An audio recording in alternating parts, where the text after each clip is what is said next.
அண்மை செய்தி திருச்சி திருவானைக்காவல் கொள்ளிடம் ஆற்றின் கரையோர மக்களுக்கு வெள்ள அபாய எச்சரிக்கை விடுக்கப்பட்டிருக்கிறது. கொள்ளிடம் ஆற்றில் நாளை முதல் வினாடிக்கு 2000 கன அடி தண்ணீர் திறக்க உத்தரவு பிறப்பித்த நிலையில் வெள்ள அபாய எச்சரிக்கை விடுக்கப்பட்டிருக்கிறது. மேலும் இதுகுறித்தான கூடுதல் விவரங்களை செய்தியாளர் பக்ருதீன் வழங்க கேட்கலாம்.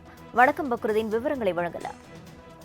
அதாவது குறிப்பாக கோடை மழையின் தாக்கத்தால் தற்போது காவிரி நீர்பிடிப்பு பகுதியில் அதிக அளவு மழை பெய்து அந்த தண்ணீரானது தற்போது வந்து கொண்டிருக்கிறது. குறிப்பாக திருச்சி முக்கொம்பு மேலணைக்கு மேட்டூர் அணையிலிருந்து 2100 கன அடி தண்ணீர் வந்து கொண்டிருக்கின்றது. குறிப்பாக இந்த நேரம் கரூர், ஈரோடு, சேலம் உள்ளிட்ட சுற்றுவட்டார பகுதிகளிலும் மற்றும் காவிரி கரையோரங்களில் கனமழை பெய்து வருவதால் இந்த மழை நீரானது அதாவது முக்கொம்பு மேலணைக்கு நீர்வரத்து தொடர்ந்து அதிகரித்து காணப்படுகிறது.